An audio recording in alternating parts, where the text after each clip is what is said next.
안녕하십니까. 지난 시간에 이어 대한민국 최고의 강연 최강 1교시에서 강연을 맡은 국제정치학자 김준영입니다.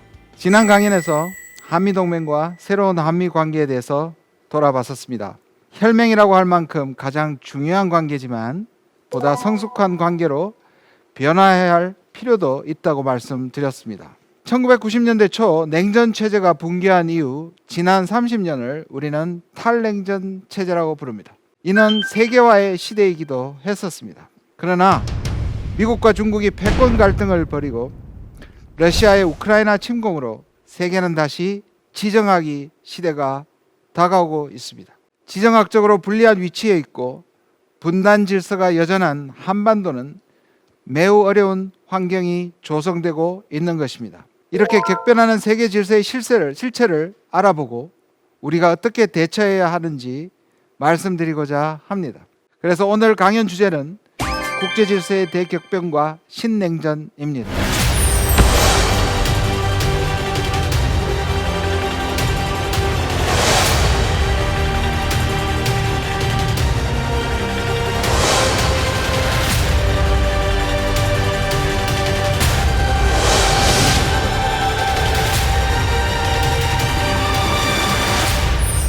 탈냉전 체제는 당연히 냉전 체제가 붕괴된 이후에 출발했겠죠. 그러면 언제 냉전 체제가 붕괴됐느냐? 독일이 통일한 분단을 해결한 것이냐? 아니면 미국과 소련의 지도자들이 몰타에서 만나가지고 이제 냉전이 끝났다 이렇게 선언했었거든요. 그때자 뭐 여러 가지 이론이 있을 수 있을 텐데 가장 중심 세력이라고 할 수 있는 소련의 붕괴가 언제였냐 하면 1991년 12월 26일입니다. 지금으로부터 30년 전이죠. 30년 조금 더 지났습니다만 이 30년의 기간이 바로 탈냉전 기간입니다. 지금은 뭐냐? 여전히 어떤 분은 탈냉전이 지속되다고 얘기를 하지만 그러나 일각에서는 미국과 중국이 새로운 신냉전으로 가는 거 아니냐?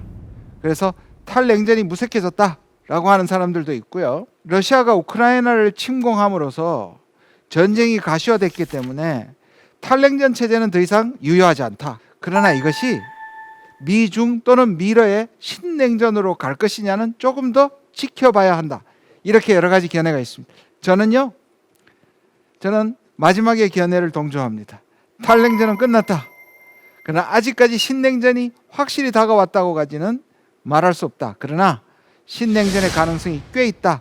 이렇게 먼저 결론 내리고 이 실체를 한번 살펴보도록 하겠습니다. 지난 30년간의 주요 사건들을 그림으로 한번 표시를 해봤습니다. 냉전이 붕괴되고 지금까지 그 사이사이에 매우 중요한 전환점들이 존재합니다. 91년에 붕괴가 되고 그야말로 미국의 시대가 된 거죠. 미국 내에서도 이것을 드디어 일극의 순간이 왔다. 양극 체제에서 소련이 붕괴되고 그전에도 미국이 세계 최고 힘을 가지고는 있었지만 뭔가 전체 판이 완벽하지 않았다. 이제 부족한 부분까지 완전히 미국의 시대가 왔다 라고 주장하기 시작했습니다. 그리고 이것은 매우 낙관주의적인 성향을 가졌고 전 세계적으로도 좋은 일로 받아들여졌습니다. 그래서 소위 말하는 미국이 주도하는 자유주의 국제 질서가 전 세계의 하나의 통합된 질서가 되고요. 그것이 모든 국가에게 번영과 평화를 가져준다고 믿었습니다. 그런데 이렇게 막강한 미국의 시대 그리고 평화의 시대는 딱 10년 만에 중요한 도전에 직면합니다. 그것은 바로 2001년 9월 11일 테러리스트에 의해서 미국의 심장부가 공격을 받습니다.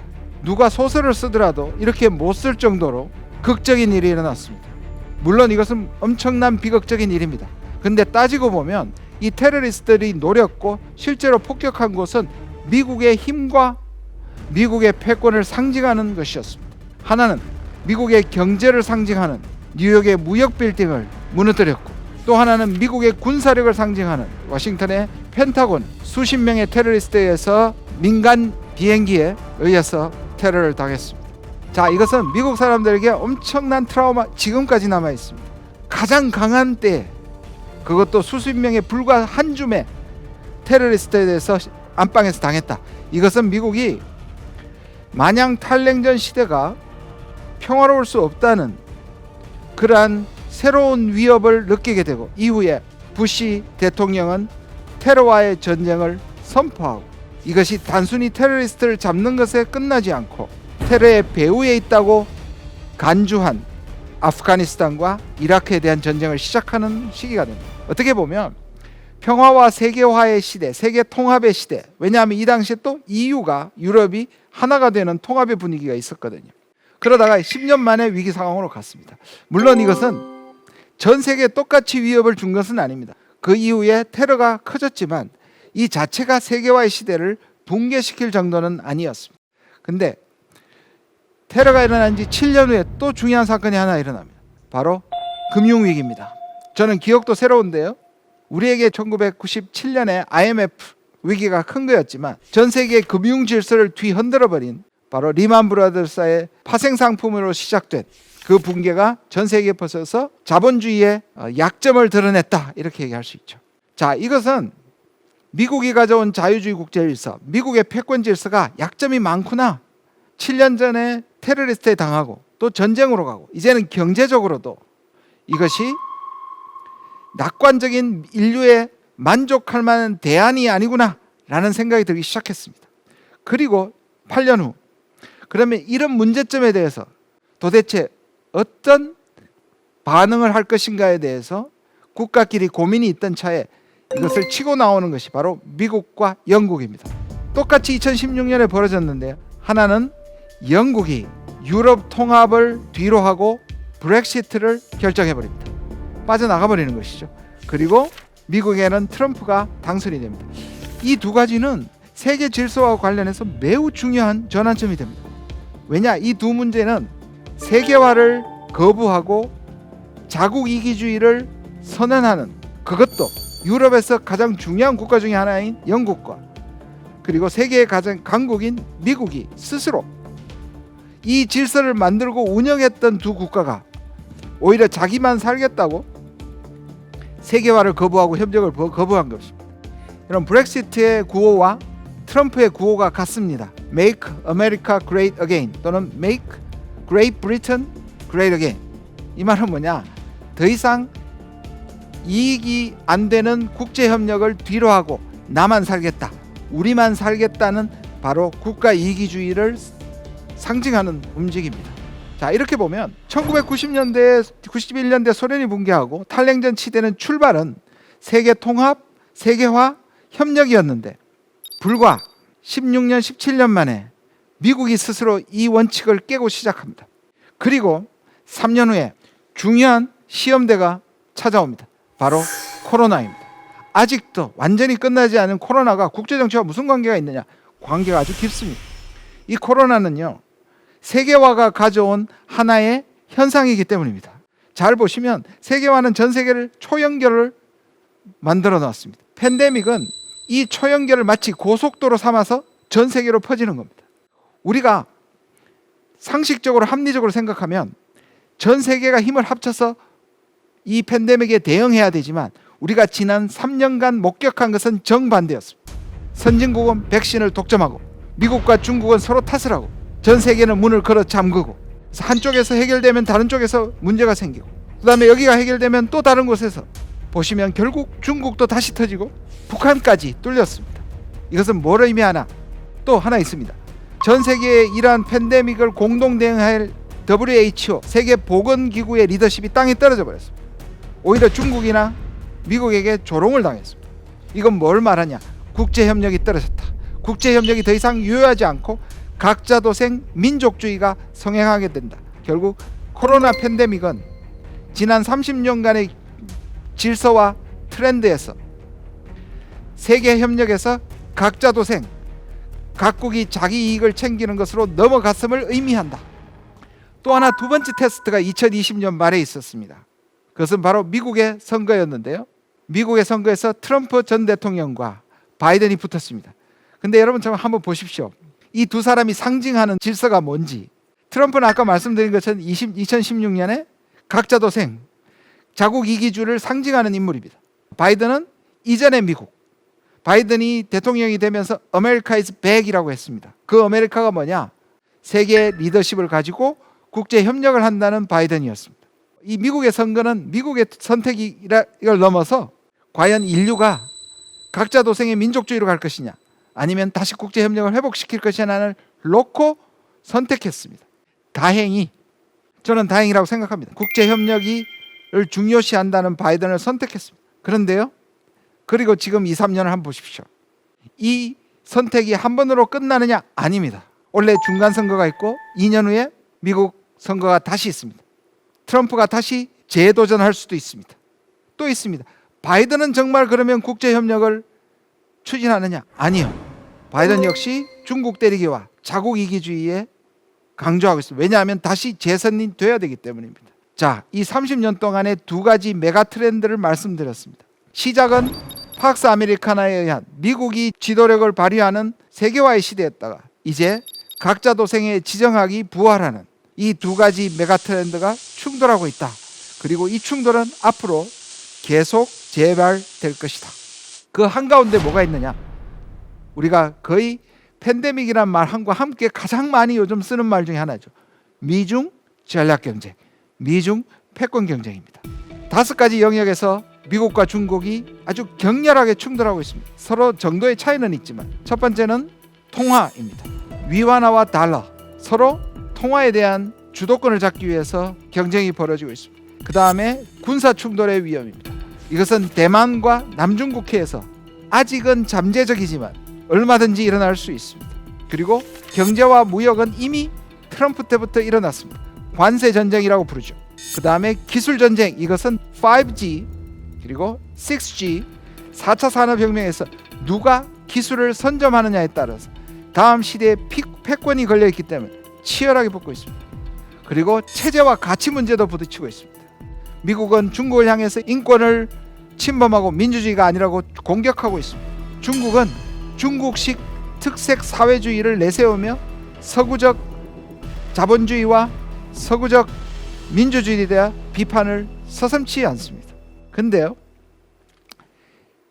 아직까지는 전 영역에서 미국이 우세라고 할 수 있습니다. 근데 재미있는 것은 뭐냐 하면, 정치 군사적으로 미국의 편이라고 얘기할 수 있는, 특히 바이든 정부가 트럼프 정부와는 달리 동맹국과 우방국을 우대하겠다. 그러면 동맹국과 우방국, allies and partners라고 부릅니다. 이들 국가가 전부 합치면 몇 개가 되느냐? 전 세계 한 60개가 조금 넘습니다. 반대로 중국을 무역 1위로 하고 있는 국가는 숫자는 전 세계적으로 110개국이 좀 넘습니다. 어마어마하게 많죠. 그런데 이 60개국과 110개국이 서로 미국과 소련처럼 분리되어 있는 것이 아니라 겹쳐져 있습니다. 아마도 저 60개 중에 한 50개 국가는 교집합이라고 할 수 있습니다. 그 중에도 가장 불균형적인 것이 바로 우리나라입니다. 우리는 무역적으로 중국에게 30% 의존하고 있으면서 동맹으로서는 가장 최상의 동맹 국가 중에 하나입니다. 이 말은 전 세계 국가가 미중의 패권 사이에 끼어 있다고 볼 수 있습니다. 그 중에도 아시아가 문제입니다. 미국의 인도태평양 전략은 트럼프 정부에 시작했는데 정권 교체라고 하는 민주당에 왔을 때 그대로 100% 받아들이면서 중국 정책을 강화하고 있습니다. 1대1로 시진핑은 올해 3연임을 하게 될 것입니다. 이것이 중국의 지역 전략입니다. 그리고 세계 전략입니다. 이것이 부딪히는 곳이 어디냐? 바로 아시아입니다. 전 세계적으로 아직까지 중국은 미국의 상대가 안 된다고 스스로도 그렇게 생각을 합니다. 그런데 문제는 아시아입니다. 이 아시아는 중국의 안방이기도 하고, 미국이 과거와 같이 절대적인 힘이 약화된 상황에서 이 전체를 관장하기에는 상당한 노력과 힘이 필요하기 때문입니다. 자, 보시면 제일 위에는 한반도에서 좀 내려오면 동중국해입니다.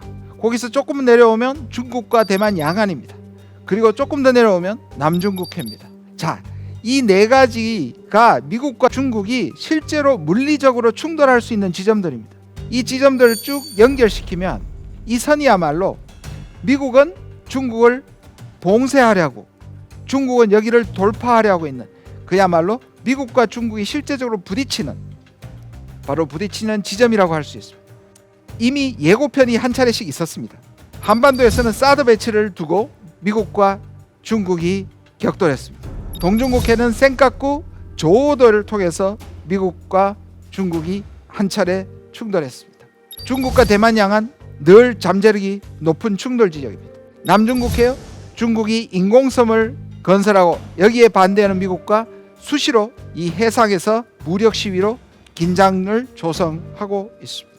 이 중에서 가장 우리가 그리고 미국과 중국이 활용하기 쉬운 곳이 어디냐? 가장 위험한 곳은 중국과 대만입니다. 당연히 대만 양안입니다. 그러나 대만에서 분쟁이 생기면 이것은 거의 끝이라는 것을 쌍방이 다 알고 있기 때문에 실제로 밀당을 하면서 미중이 갈등할 곳은 바로 한반도라는 얘기입니다. 사실상 미국과 중국이 충돌하면 전 세계 멸망이 오겠죠. 이거는 미국도 중국도 알고 있습니다. 그래서 중국과 대만이 충돌 이전에 상대방의 간을 본다든지 상대방에게 경고한다든지 밀당을 하는 것은 가장 좋은 터가 어디냐? 그들이 봐서는 활용할 수 있는 가치가 가장 높은 것이 바로 한반도라는 뜻입니다. 결국 미중이 실제 충돌하지 않으면서도 자기들의 갈등을 제일 많이 이전시킬 곳이 어디냐?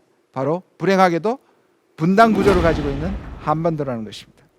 자, 미국이 중국에 대한 전략을 바이든 정부에 와서 무슨 전략이라고 부르냐면 비스포크 전략이라고 부릅니다. 이 비스포크는 커스터마이즈라는 맞춤형 전략을 일컫는데요. 미국은 과거에 소련에서는 나토라든지 동맹만 딱 만들어 놨지만 중국과는 특수한 관계이기 때문에 여러 영역과 이슈별로 필요한 것들을 계속 중첩적으로 만들어 나가는 겁니다. 쿼드라든지 쿼드 플러스라든지 그다음에 파이브 아이즈라든지 그리고 최근에 한미 정상회담에서 했던 IPEF 인도태평양 경제 프레임워크 그다음에 얼마 전에 했던 오커스 영국과 호주와 미국이 동맹을 맺은 미국은 앞으로도 이것을 계속 만들어 갈 것입니다. 이것이 미국이 중국을 여러 겹으로 포위하는 전략의 하나라고 할 수 있고 이 중에 한국의 참여를 강력하게 원하고 있습니다. 미국 내부에서 중국에 대한 생각들이 좀 나뉘고 있습니다. 제일 좌측, 그러니까 제일 중국에 대해서 호감을 가지고 중국에 대해서 희망과 기대를 가지고 있는 사람들, 특히 1970년대에 소련을 견제하기 위해서 중국과 화해했던 키신저의 생각을 동의하는 사람들입니다. 다시 말해서 중국과 친하게 지내고 포용 정책을 하면 중국이 언젠가는 민주화되고 중국이 미국의 파트너가 될 수 있다고 믿는 사람들이죠. 근데 이 사람들은 최근에 중국과의 미중 관계가 나빠지면서 거의 소수파로 전락했습니다. 그리고 제일 강경한 오른쪽에 있는 강경한파는 뭐냐면 중국과 전쟁을 불사하는 그러한 강력한 신냉전으로 가야 한다. 그래서 중국을 고립시키고 중국을 특히 시진핑 정권을 붕괴시켜야 된다. 자, 이들은 대표적인 사람들이 누구냐? 바로 아들 부시 때 가장 힘을 받았고 트럼프 정부 때도 힘을 가졌던 네오콘들입니다. 자, 이들도 그러나 지금의 바이든 정부나 적어도 미국의 주류 사회라고까지는 할 수 없어요. 왜냐? 이건 너무 위험하기 때문에. 지금은 그 양극단보다는 좀 좁아져 있는 중국에 대한 두 가지 정책의 스펙트럼이 존재한다. 하나는 대중 온건 정책이고 하나는 대중 강경 정책이다. 이렇게 볼 수 있습니다. 그러면 이들이 어떻게 다르냐? 대중 온건은 주로 미국의 지금 국무부를 중심으로 외교관들이 중심으로 하고 있는 것이고요. 또 바이든 정부 전체적으로 저는 아직까지는 온건하다고 봅니다. 문제는 이제 점점 더 대중 강경책으로 이전되고는 있습니다. 대중 온건파와 대중 강경파 이 둘 모두 바이든 정부에 존재합니다. 온건한 사람들은 그러면 어떤 정책을 주장하느냐 하면 중국이 지금까지 이렇게 부상하고 미국을 위협적으로 따라오는 이유는 반칙 행위 때문이다. 국제 규범도 지키지 않고 그다음에 해킹을 통해서 기술을 훔치고 산업 스파이를 통해서 기술을 훔쳤으니 이것만 제대로 엄격하게 잡아도 중국은 미국을 따라올 수 없다. 그렇기 때문에 무리하게 미중의 갈등을 몰고 가기보다는 그러한 실용적인 정책을 통해서 중국의 발전을 제어하면 된다라는 게 온건한 쪽이고요. 강경한 쪽은 아니다. 그런 정도로 중국을 굴복시킬 수 없다. 중국을 지금 제대로 굴복시키지 않으면 돌이킬 수 없다. 그렇기 때문에 인권이나 가치나 이런 것들을 총동원해서 중국을 압박해야 된다. 미국이 가지고 전 세계의 자산을 총동원해서 중국을 압박해야 된다는 것이 바로 강경책입니다. 이 둘은 현재 동시에 바이든 정부에 존재하고요. 전체 추세로 보면 온건에서 강경으로 넘어가는 그 시점에 있다고 볼 수 있겠습니다. 자, 그럼 중국은 어떻게 생각하느냐? 중국은 아직까지는 미국의 상대가 아니다. 그러나 장기적으로는 미국에 비해서 중국이 우세하다 이렇게 생각을 합니다. 중국의 미국에 대한 전략을 종합적으로 제시하고 확장한 것이 바로 2021년 3월에 있었던 양회입니다. 중국에서의 전략과 정책을 결정하는 최고 권력 기구가 두 개가 있는데요. 전국인민대표회의, 전인대라고 부릅니다. 한쪽은 전국 정치협상대회라 해서 정협이라고 합니다. 이 두 개를 합쳐서 양회, 두 개의 회의니까 양회라고 연속적으로 일어나는데요. 2021년에서 결정한 게 우리가 좀 주목할 필요가 있습니다. 14차 5개년 경제계획, 그리고 2035년에 제조강국 중국을 만들기 위해서 과학기술과 자립과 혁신, 그리고 내수시장을 형성해서 견딘다고요. 그리고 아까 말씀드린 것처럼 첨단 기술에서 미국과의 패권에서 다음 시대의 기술을 선점하기 위해서 엄청난 대규모 투자를 확장합니다. 그래서 2020년만 봐도요 423조의 사상 최대의 투자를 했습니다. 이후 중국이 코로나 문제 때문에 소강 상태지만 이런 기조는 앞으로도 계속될 것이라고 봅니다. 이거는 제가 직접적으로 중국의 고위 관료한테 직접 들었는데요. 이런 표현을 들었습니다. 미국이 펀치 게임을 하면 중국은 맷집 게임을 한다. 자, 미국이 주로 지금 중국을 때리고 있습니다. 미중 패권 갈등이라고 얘기하면 중국 사람들은 항의를 합니다. 우리가 미국을 먼저 때린 적이 없다. 미국이 주로 때리니까 우리는 반응하는 정도다. 참는 정도다. 라고 얘기했습니다. 이건 과장이 아니라 적어도 지금 상황에서는 미국이 중국을 견제하고 규제하고 그리고 가끔 자극합니다. 그러나 중국은 이것을 그냥 있으면 굴복하는 것으로 보일 테니 미국이 때리는 만큼만 반응하겠다. 그래서 이 맷집 게임을 하고 있습니다. 구체적 정책으로는 두 가지입니다. 하나는 쌍순환이고 하나는 기술 독립을 추구하는 겁니다. 자, 쌍순환은 뭐냐면 이것은 내순환과 외순환을 합친 말로 쌍순환입니다. 내순환은 국내 시장을 강조하는 것이고 외순환은 무역을 강조하는 것입니다. 덩샤오핑을 중심으로 그 이전에는 중국은 사실 내수 경제였습니다. 그 이후에 덩샤오핑의 등장과 개혁과 개방을 통해서 무역을 통해서 지금까지 성장을 했습니다. 그런데 미국이 지금 와서 이 무역을 규제하고 막으니까 이 무역 비중을 조금 낮추고 중국의 내수를 진작시켜서 이것을 균형을 잡으면서 견뎌내겠다. 미국의 공세를 견뎌내겠다는 것이 바로 쌍순환이고요. 보다 적극적으로는 다음 시대의 기술을 중국이 먼저 선점해서 지금은 미국 기술 위에 중국이 발전을 하고 있으니까 미국이 규제를 하는 것이지만 다음 시대는 중국이 먼저 기술을 선점하면 얼마든지 미국과의 경쟁에서 이길 수 있다. 이렇게 얘기합니다. 거기에 군대와 민의 융합 발전을 통해서 지원하겠다. 이것이 중국의 맷집 게임의 디자인입니다.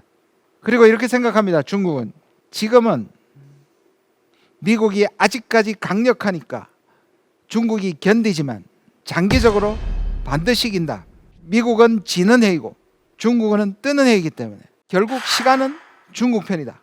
이것은 지금의 중국의 민족주의도 마찬가지고요. 이전에 중국의 사회주의가 가진 것도 자본주의는 결국 숙명적으로 붕괴할 것이다. 이것까지 합쳐져서요.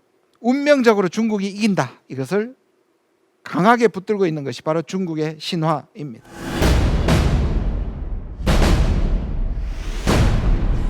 러시아는 왜 우크라이나를 침공했을까요? 아주 복합적인 이유가 있습니다. 일단 세계 전략 판도가 변하고 있습니다.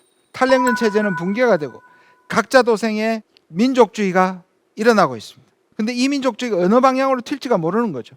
지금 푸틴도 사실 민족주의입니다. 시진핑도 민족주의고요. 트럼프와 바이든도 미국이 최고라는 민족주의에 사로잡혀 있습니다. 국제협력보다 자기 민족, 자기 국가의 이익을 세우는 거죠. 푸틴은 대표적인 민족주의자입니다. 러시아의 제국의 영광, 소련의 제국의 영광을 부활시키겠다는 민족주의자입니다. 미국이 러시아를 너무 가볍게 보고 나토를 확장시키는 데 대한 역작용으로 우크라이나를 침공했다고 할 수 있습니다. 지정학적 배경이 있죠. 유럽을 양분시키고 있습니다. 많은 사람들이 적어도 가장 중요한 이번 우크라이나 전쟁은 미국의 나토의 동진이다 라는 데 이의가 없습니다. 그렇다고 해서 푸틴이 전쟁을 일으키는 정당한 이유는 아니지만 적어도 원인은 이 동진에서 찾을 수가 있습니다. 사실 돌아보면 이 푸틴이 그러니까 미국이 나토를 동진하지 않겠다고 약속한 장소에 참여했던 당시에 KGB 장교로 참여했던 사람이 푸틴이라고 얘기합니다. 그 푸틴이 미국과 서방이 얼마나 약속을 지키지 않은 것에 대한 그러한 생각들을 가지고 있었겠죠. 그것이 이번에 전쟁을 일으키는 모험주의까지 연결됐다고 볼 수 있습니다. 어떻게 보면 우크라이나가 동서로 갈라지기 직전입니다. 그전에도 사실 2014년에 크림반도를 러시아가 병합을 했습니다. 여기에서 한 80% 이상이 친러계 사람들입니다. 지금 러시아계가 한 30% 이상이 있다고 보여지는 친러계 사람들이 주로 집중적으로 살고 있는 곳을 돈바스라고 얘기합니다. 도네츠크와 루한스크를 합친 동쪽 지역입니다. 이 동쪽 지역과 밑에 크리미아를 연결시키면 이것이 바로 동우크라이나로 불릴 수 있고 향후 결과에 따라서 이 동우크라이나와 서우크라이나가 갈라질 수 있습니다. 사실 우크라이나가 동유럽에서도 굉장히 못 사는 나라 중에 하나입니다. 서쪽은 주로 농업지대고요. 이 동쪽 지역이 주로 우크라이나의 가장 경제적으로 중요한 지점들입니다. 훨씬 더 풍요로운 지역입니다. 그러니까 이것을 잃게 될 때 우크라이나는 상당히 문제가 생기겠죠. 그리고 이 돈바스 지역은 2014년 크림반도를 복속했을 때 푸틴한테 뭐라고 얘기했냐면 우리도 복속시켜달라고 요구를 합니다. 그때 푸틴은 거절합니다. 자치로 만족해라. 그리고 그 자치를 우크라이나 정부한테 확보받은 것이 바로 민스크 협정입니다. 모르겠습니다.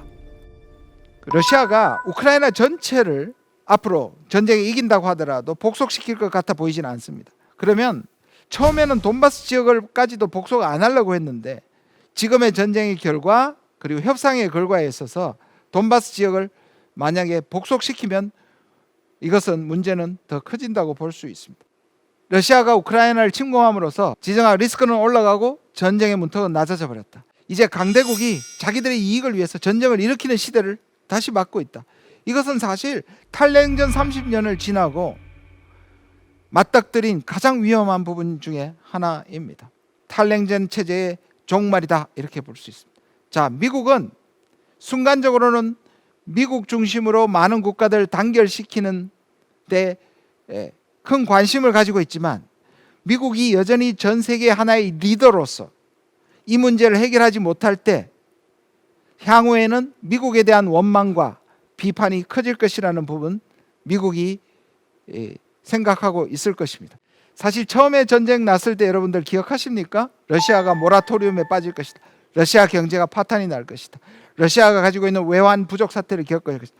근데 지금 돌아보니까 상황이 완전히 달라졌습니다. 세계 에너지, 원유, 가스 이런 비용이 올라가니까 러시아가 사상 최고의 수지 흑자를 보게 됐습니다. 오히려 러시아를 경제를 제재하는 국가들이 훨씬 괴롭습니다. 세계 경제, 한국 경제가 유탄을 맞고 하락하고 있습니다.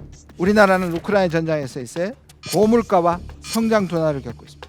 주식시장이 흔들리고 있고 그 다음에 에너지 가격이 올라가면서 물가가 올라가고 있습니다. 성장이 둔화되고 있습니다. 모든 것이 우크라이나 때문은 아니지만 상당 부분 한국의 경제가 바로 이 전쟁의 영향을 받고 있습니다. 원유, 가스, 광물 등이 원자재가 공급망에 혼란이 오고요. 우리가 수출하고 있는 가전이나 휴대폰, 자동차 부품 수출이 위축되고 있습니다. 그리고 두 국가는 밀과 곡물이 전 세계에서 차지하는 큰 비중을 가지고 있습니다. 자, 이 곡물 분야는 우리는 어느 정도 우리가 가지고 있는 능력이 있는데 특히 제3세계 국가들이 엄청난 지금 피해를 주고 있습니다. 스리랑카에서 이 식량 부족으로 사람들이 저항이 일어나고 있습니다. 자, 이 전쟁이 계속 갈수록 승자는 하나도 남지 않고 모두에게 피해가 가는 특히 경제적으로도 큰 타격을 입고 있습니다. 자, 처음에는 우리가 전적으로 러시아에 대한 비난을 했고요. 저도 동참을 했습니다. 당연히 도덕적으로 윤리적으로 러시아가 전범이고 푸틴은 가능하다면 전범 재판에 세워야 되는 게 맞겠죠.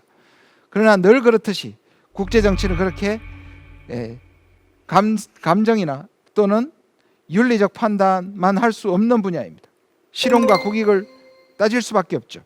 처음에 러시아가 우크라이나를 침공했을 때 거기에 반대하는 유엔에서 거기에서 반대하는 표결을 했을 때 전 세계 141개국이 러시아를 비판하는데 서명했습니다. 그런데 그 다음에 러시아에 대한 경제 제재에 참여한 국가는 48개로 줄어듭니다. 금융 경제 제재. 아시아에서는 한국, 일본, 싱가포르, 대만밖에 없습니다. 자, 이 숫자는 무엇을 얘기하느냐? 결국 명분과 도덕적 판단과 그리고 실제 실용적 이익은 다르다는 거예요. 자, 우리는 대래 경제까지 참여를 했습니다. 그 다음 수순이 뭐냐? 무기 공급입니다. 그럼 무기 공급, 저를 포함해서 많은 사람들이 반대하고 있습니다. 그러면 한러 관계는 파탄이 난다. 그리고 우크라이나에게 무기를 공급함으로써 생길 수 있는 것은 아주 심각한 문제가 생깁니다. 한번 보실까요? 젤렌스키 우크라이나 대통령이 국회에서 연설을 하면서 한국 무기를 특정해서 요구를 했습니다. 바로 T-80이라는 탱크인데요. 이 탱크는 우리가 러시아에게 90년대 빌려줬던 돈을 부채 상환으로 대신 받은 기술인데, 물론 그 기술을 우리가 상당히 발전시켰습니다. 자, 누리호 엄청난 성공으로 모두가 자부심을 느끼고 있습니다.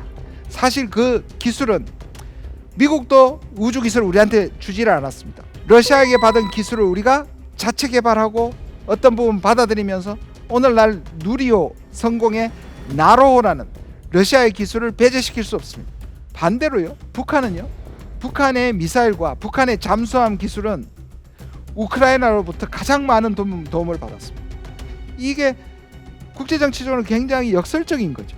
만약에 우리가 우크라이나에게 본격적으로 무기를 지원하고 러시아와 맞대게 되면 우리는 분단국입니다.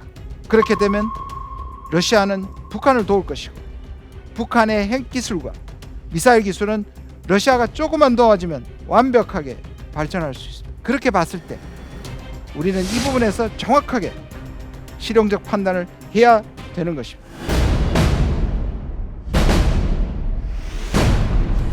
자, 갈림길에 국제질서가 서 있습니다. 한반도에서는 북중러 한미일이 결속하고 있고 서로 대치하고 있습니다. 유럽에서는 동우크라이나와 서우크라이나가 하나의 분쟁 지역이 돼서 마치 과거의 동서독처럼 될 가능성이 매우 높습니다. 신냉전의 가능성이 조금씩 높아지고 있습니다. 그 한가운데 바로 한반도가 다시 놓이게 됩니다. 문재인 정부 5년, 2017년에 전쟁이 날 뻔했습니다. 그것을 슬기롭게 극복하고 국면을 전환시켜서 2018년에는 한반도 평화 프로세스가 꽃을 피웠습니다. 아쉽게도 하노이에서 실패하면서 나머지 3년은 교착 상황이 길어졌습니다. 자, 지금 윤석열 정부가 시작합니다. 출발점이 매우 비슷해 보입니다. 북미 관계도 좋지 않고 남북 관계도 좋지 않고요. 선제 타격론을 얘기하고 있고 원점 타격, 강대강이 벌어지고 있습니다. 우리가 원하는 바는 다음에 2018년처럼 한반도 평화 프로세스로 넘어가기를 바라지만 오히려 상황은 그때보다 더 어려워질 가능성이 있습니다. 한반도 문제는 우리 문제죠. 근데 동시에 북한이 핵을 가지면서부터 북한 문제는 우리들만의 문제가 아니게 되었습니다. 특히 북한이 핵을 가진 이유를 밝히기를 미국의 대북 적대시 정책 때문에 살아남기 위해서 자위적 조치로 핵을 가졌다고 얘기합니다. 그들이 주장한 걸 100% 받지 않더라도 상식적으로 보더라도 북한은 우리와의 체제 경쟁에서 실패한 이후에 재래식 군비 경쟁에서 따라가지 못했기 때문에 그들에겐 핵은 가성비가 좋은 무기죠. 재래식 무기는 우리한테 경제력이 너무 딸려서 경쟁이 안 되지만 핵무기를 개발하면 이 절대 무기에 의해서 적어도 북한은 자기 생존을 확보할 수 있다고 믿고 있겠죠. 특히 우크라이나가 세계 3위의 핵강국에서 핵을 포기하면서부터 지금의 운명에 빠졌다라고 북한은 생각할 겁니다. 그러면 북한은 이 핵을 더더욱 붙들고 있겠죠. 2018년에 북한이 잠시 핵을 포기하고도 살 수 있지 않을까를 모색했고 그것을 미국이 받아들이고 한국이 받아서 연결됐습니다. 그런데 북한이 세 가지를 우선적으로 요구합니다. 한미 군사훈련 중지, 종전선언, 그리고 경제제재 일부를 해제할 것을 요구했지만 이것이 받아들여지지 않습니다. 북한은 다시 고립으로 돌아갔고 다시 핵 개발을 강화하고 있습니다. 자, 이렇게 보시면 됩니다. 국제정치에서 안보 딜레마는 서로에게 벼랑 끝 싸움을 하는 것이죠.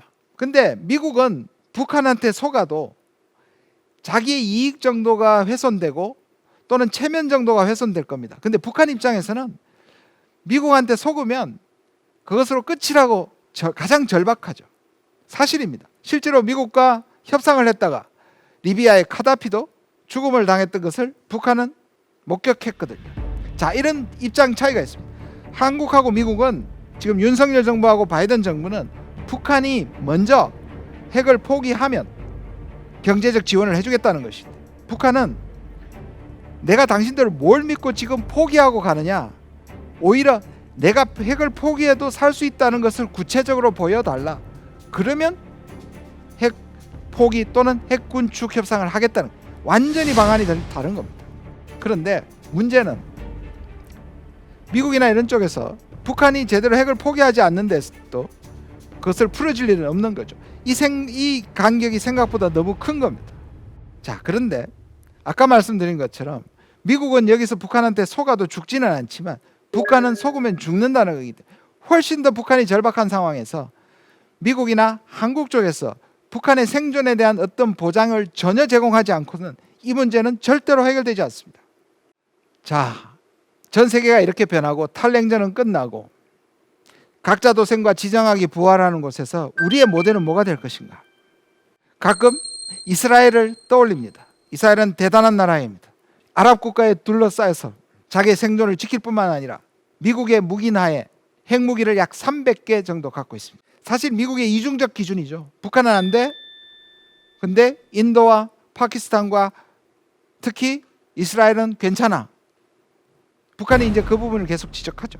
물론 미국에 보기에는 이스라엘은 친미부 정부인 거고 북한은 미국에게 적대적인 위협 국가이기 때문이기도 합니다. 근데 저는 이스라엘이 대단하긴 하지만 우리가 과연 6, 70년 되면 모르겠는데 지금 우리가 세계 10위의 국가 일각에서는 우리도 핵을 가져야 된다. 그 심정은 이해합니다. 실제로 조사를 해보면 과반수가 훨씬 넘는 우리나라 국민들이 핵을 가지기를 원합니다. 죄송하지만 꿈 깨십시오. 못 가집니다. 그리고 안 가져야 합니다. 노무현 정부 때 국방연구원 실험실에서 아주 작은 핵 농축 프로그램을 비밀리에 돌렸다가 이것이 발각돼서 미국에서 수십 명이 그냥 마치 속국의 사무실을 뒤집듯이 이잡듯이 뒤집었던 일이 있었습니다. 이 자체도 우리한테는 굴욕적이지만 한국이 강대강으로 그것도 무역과 개방 경제와 이 민주주의를 가지고 있는 우리가 핵을 가질 때 제재를 당할 것입니다. 그리고 우리에겐 바람직하지 않다고 저는 생각합니다. 반대합니다. 그래서 저는 이스라엘이 대단하지만 내가 후손에게 물려줄 모델은 아니다. 저는 그렇게 생각합니다. 북한에 대한 몇 가지 잘못된 신화들을 말씀드리겠습니다. 북한을 악마화하는 겁니다. 자, 북한은 악마적인 측면이 있죠. 북한 전체가 아니라 북한의 지도부, 북한의 독재는 뭐 두말할 필요가 없습니다. 근데 문제는 이 악마화하면 협상을 못하는, 외교를 못한다는 겁니다. 실제로 미국 내부에서도 왜 북한이 핵을 포기한다고 왜 북한을 도와주느냐 이렇게 강조하는 사람들이 있습니다. 그들에게는 선악의 분위기로 보기 때문에 그럼 북한 정부를 도와주면, 핵을 포기한다고 도와주면 그 고난받는, 고통받는 인민은 어떡할 거냐 이렇게 얘기하는 분들이 있습니다. 근데 문제는 그러면 북한을 봉쇄하면 북한이 붕괴되느냐? 두 번째 신화입니다. 북한 붕괴 안 됩니다. 어떤 국가도 제재를 통해서 붕괴시켜 본 적이 없습니다. 인류 역사에. 특히 북한은 지난 90년대 가장 큰 위기에서도 살아남았고 그리고 핵무기를 가졌습니다.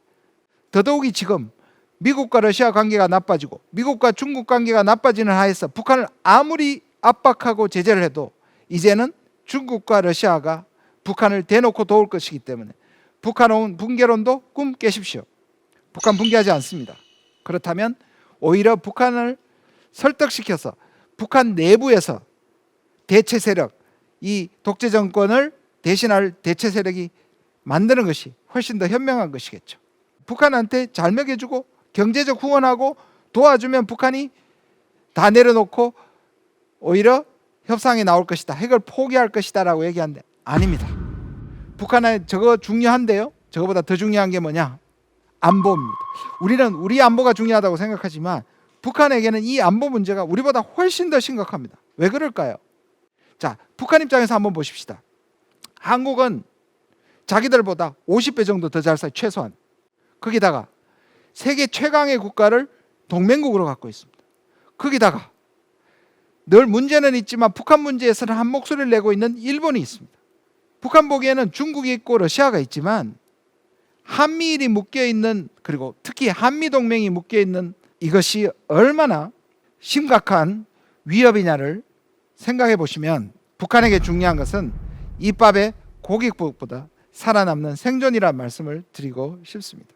그래서 북한 문제를 해결하기 위해서는 여전히 경제적 문제뿐만 아니라 북한의 생존을, 안보를 확보해주는 그러한 보다 적극적인 제안이 필요합니다. 몇 가지 정리하겠습니다. 지금까지 말씀드린 것처럼 우리의 미래의 가장 중요한 변수는 미국과 중국의 패권 갈등입니다. 이것은 우리뿐만 아니라 전 세계의 운명을 가늠할 가장 중요한 변수입니다.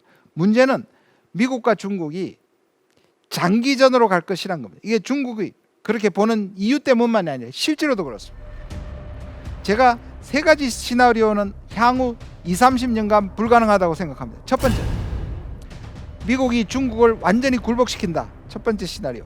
두 번째, 중국이 미국을 완전히 추월한다. 세 번째, 미국과 중국이 협력하는 좋은 관계가 된다. 이 세 가지는 제가 보기에 20-30년간 불가능해 보입니다. 그러면 뭐가 제일 가능하냐? 미국과 중국이 엎치락 뒤치락 아주 장기전으로, 펀치 게임과 맷집 게임으로 수십 년을 갈 수 있다. 미국과 중국이 전쟁을 할 가능성은 적지만 서로 이렇게 갈등하면서 전 세계에 엄청난 스트레스를 주게 될 것이고, 특히 제가 초반에 말씀드린 아시아의 네 가지 지점, 특히 한반도에 큰 스트레스를 줄 것이다. 그럼 우리는 뭘로 이겨내야 되느냐? 자, 그런 비판을 많이 했습니다. 우리도 이제 편을 정해야 되는 거 아니냐? 결국은 중국보다 미국을 선택하는 게 맞죠. 그러나 이것은 최후의 대안이 되어야지, 우리가 미리 그것을 선택하는 순간 우리가 잃어버릴 게 너무 많다는 것이죠. 편을 정해도 편해지지 않는다. 이게 제 결론입니다. 지금은 편을 정해도 편해지지 않는다. 오히려 제일 좋은 방법은, 우리가 미중을 움직일 수 없으니까요. 제일 좋은 방법은 뭐냐?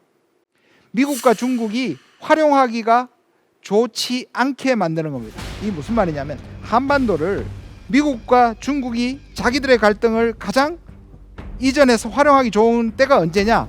남북관계가 나쁠 때입니다. 그래서 북중러 한미일이겠죠. 그래서 요즘 북한이 가지는 전략적 가치가 커졌습니다. 무슨 말이냐면 중국하고 러시아가 북한이 중요해진 거죠. 미국으로부터 압박을 받으니까. 이게 나쁜 거예요. 만약에 남북이 평화 공존을 하면 미국과 중국이 쓸모가 없어지는 거예요.